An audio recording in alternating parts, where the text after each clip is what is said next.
I'm going to be showing you from start to finish how I color my illustrations. Specifically, I'm going to try to go through how I pick my colors, kind of the things I'm thinking when I'm picking my colors, sort of half color theory, half just stuff that I've, picked up along the way of my digital art journey. I use Procreate mainly to make my works. Here are some examples. And the question I get the most is, how do I choose my colors? How do I color? So I thought I would just make a video, start to finish, how I color my pieces. So yeah, let's get started. So here's a piece I drew that we're going to be coloring today. So you can see here, I have two colors already sort of picked out. These are the colors that I'm kind of envisioning in my head when I'm thinking about the piece. I personally like to use a limited color palette.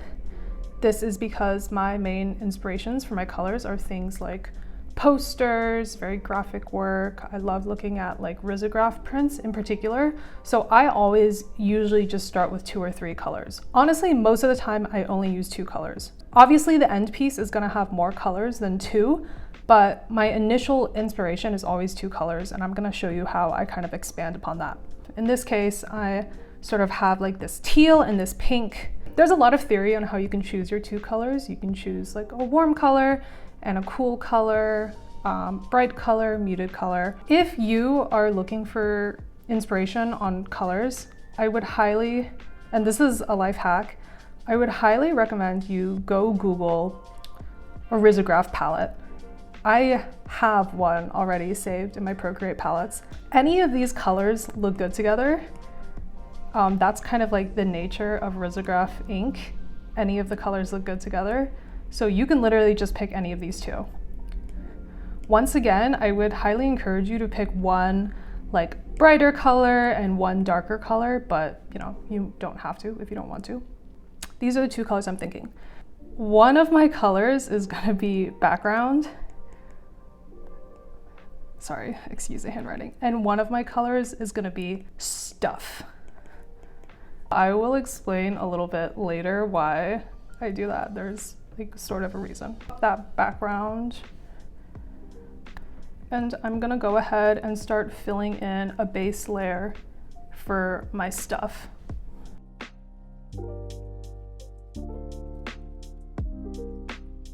You can use your judgment onto like how you want to separate their layers. We have 2. So one for the flowers, one for the people. What I am gonna go ahead and do now is sort of come up with a color key. A color key is sort of a rough guideline, like a battle plan to go into the actual piece. First things first, I never choose my colors based off a white background. I want to choose my colors with the background already there and with this sort of pink base color to sort of prime myself into thinking like, okay, the background is this teal color and the base is kind of like, it feels like there's like this pink light hitting all the stuff. Another thing is I want to choose the color of the stems to sort of be similar to the background color. The reason is right now the stuff is all pink and the background is teal, and it sort of feels like it's very separated. But if you bring elements of the background color into the color of your subject, it integrates the 2 and makes it look more cohesive. Another quick tip is understanding how to pick colors on this color wheel. As you go left, the color becomes less saturated. As you go right, it becomes more saturated.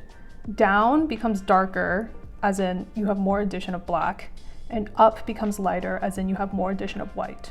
For example, this is lighter but very saturated. Something over here is just as light but desaturated. So this is a pretty powerful knowledge when picking your colors. So I want to go somewhere greener and I want to go a little bit darker. So I make a clipping mask on top of my flower layer. I'm just going to start trying different things. Since this is sort of like a practice, you don't have to be super neat about it.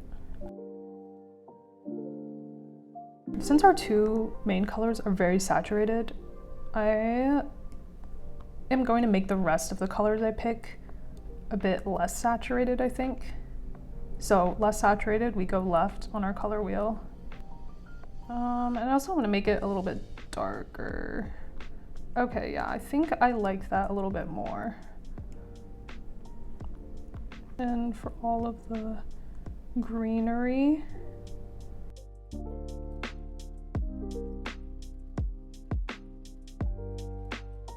And actually, I think I might even go less saturated.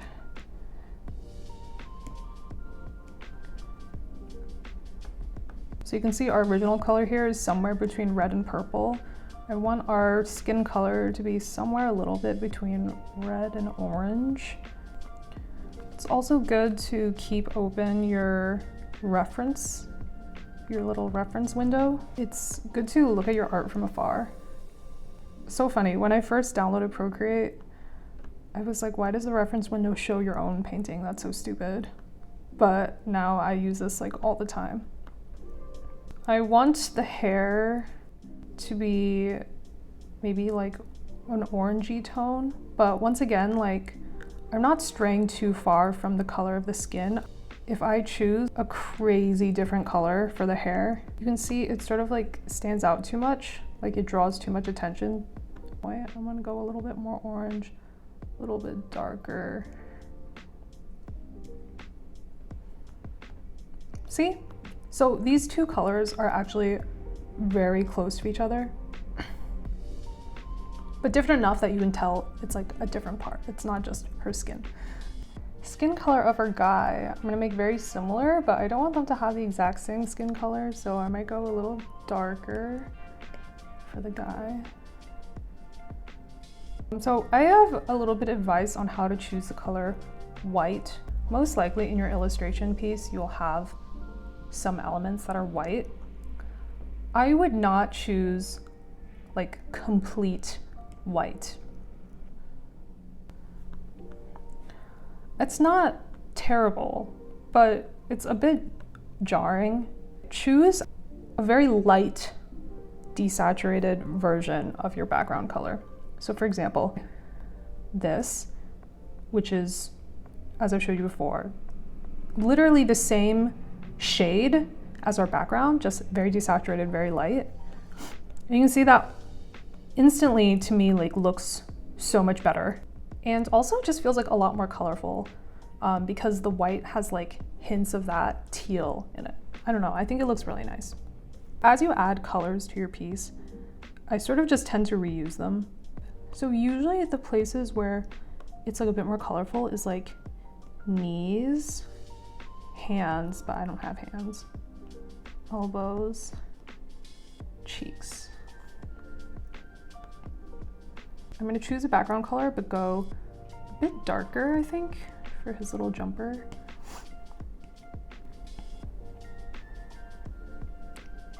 Okay, and then as I'm drawing this, I'm immediately thinking it's a bit too saturated. So pants, I'm actually gonna go ahead and use a similar color to this girl's hair. I'm gonna make it a bit darker.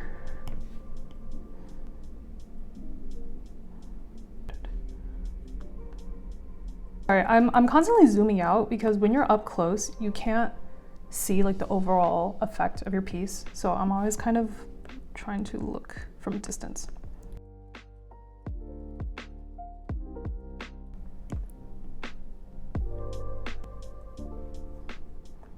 Yeah, I kind of like that. Okay, yeah. I'm always starting from the background color in my color picker and then moving it from there.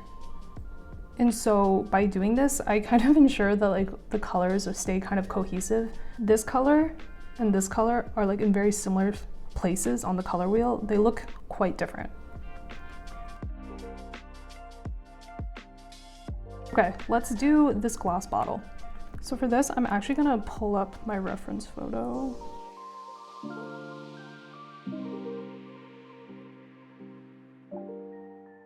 So you can see the edge of the glass is like very bright. So I also want to go in with our white.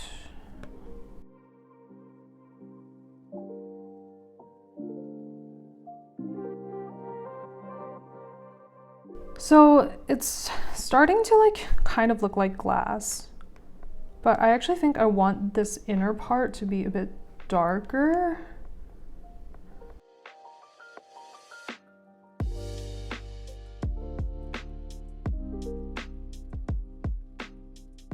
I need to figure out what is going on with these flowers. The flowers are lighter on the inside. Maybe that's too, something like that maybe. Okay.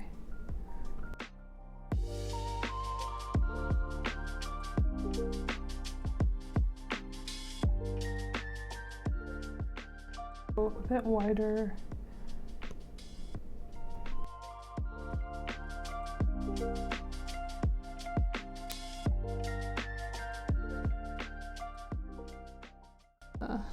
These patterns on these flowers. I'm also unsure if I even want to leave these dots on. Kind of just looks like hair, doesn't it? I don't know if I like that. So what if I choose like a very dark brown?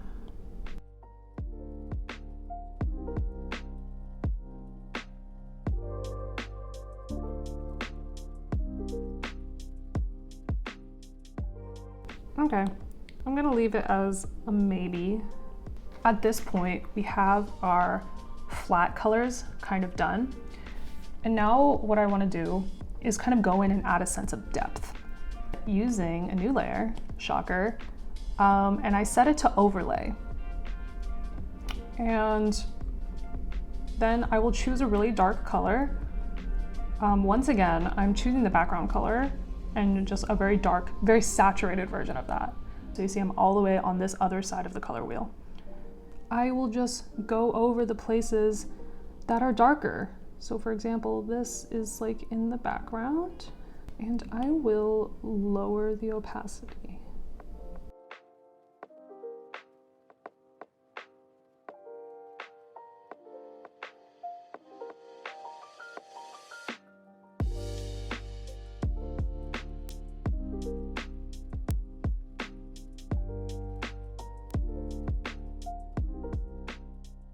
So you can see that makes kind of like a huge difference. It instantly adds like a little bit more depth to our piece. And I like that those shadows are saturated because it makes our piece more colorful. I think I want to add a little bit more variation in the color of the leafage. A little lighter, a little bit more yellow. The reason I want to do this is because this is sort of like the focal point of the piece, like the flowers.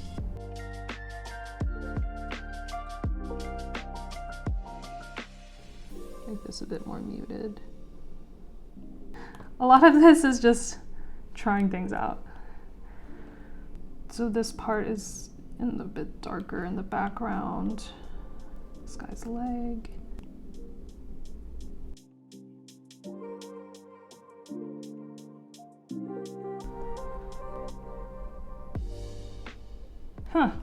Maybe I do like that. So I think I'm basically done with my color key. I still very much am along those first two colors I chose because I use these colors at a starting off point for every single color I chose in the piece. I don't know, I think it looks pretty cohesive. Something else I'm kind of thinking of, distribution of colors. A breakdown I think it usually works is like more than half of your piece is a certain color. Another big chunk is your second main color. And then in between you have little slices. You have like a smaller percentage of all your other colors. Obviously, I'm like extrapolating a little bit here, but like this is kind of like the color wheel breakdown. Most of it is like our initial background color. The second most is like our stuff color. And all of these in between are like, you know, there's very small amounts of them and they're very closely related to either A or B. At this point, we have, you know, our completed color key.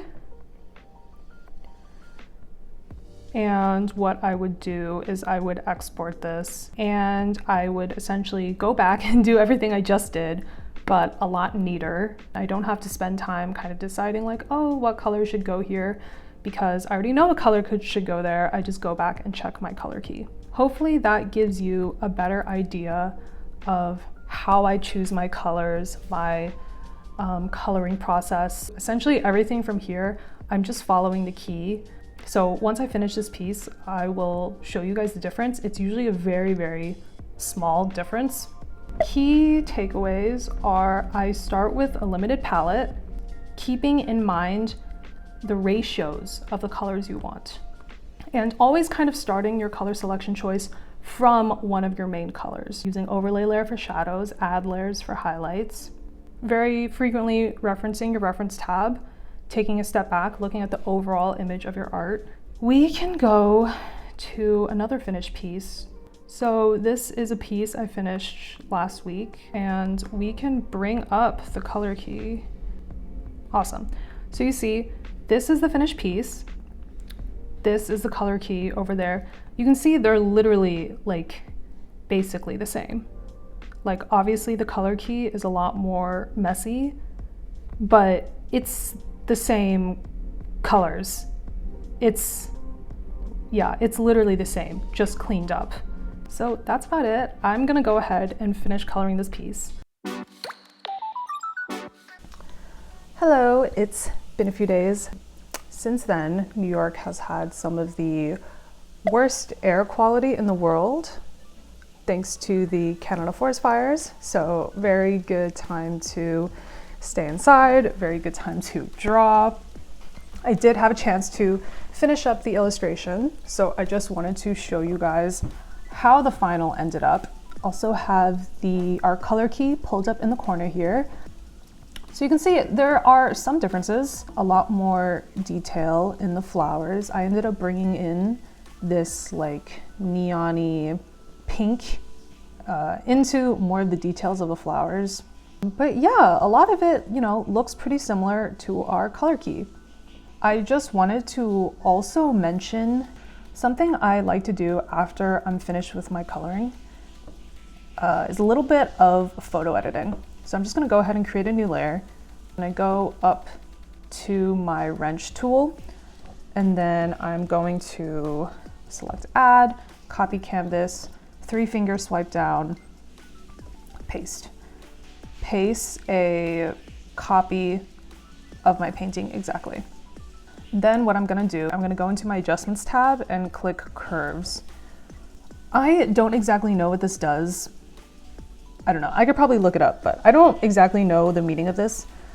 But what I do here is, we see a couple channels available to us. I usually just stay on red just because I don't really change the default.